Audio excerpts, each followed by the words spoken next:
Every day I wake up and look at myself in the mirror and question myself. Why am I here? Is there even a purpose for my life? Every time I fail, I get depressed, feeling bitterness in my chest, and failure is all I can digest.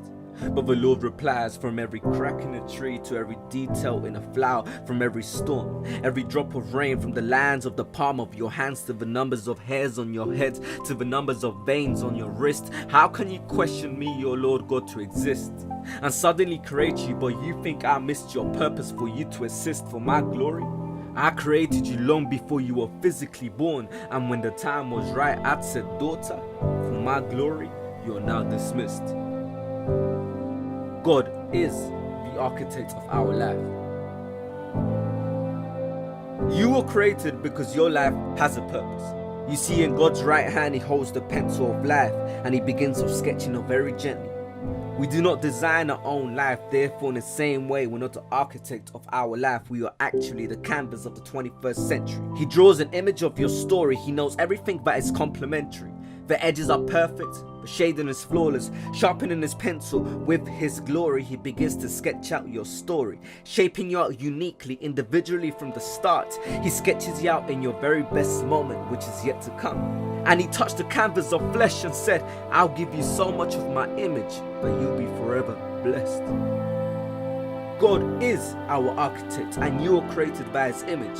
But you see, sometimes we find this hard to believe. You see, we live in a society where every day the world will drag you by the hands, yelling, you need this, you need that, you need to worry about this, you ain't capable, you're a failure, don't even try. And every day we continue to forget that there's a God of God standing by our side, we've stood, already working all things for our good.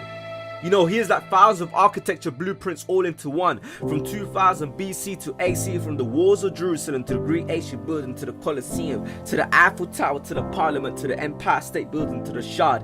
He knows everything. He knows the past, the future, guaranteeing He knows the fundamental structure of every living being. So imagine something truly complicated.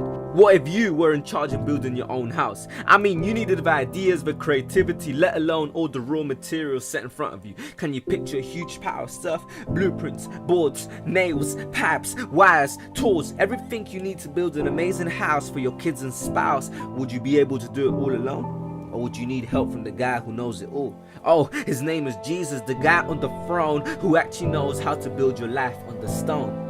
Matthew 7:24, and whoever hears these words of mine will be like a wise man who built his house on the rock, aka his life on the rock.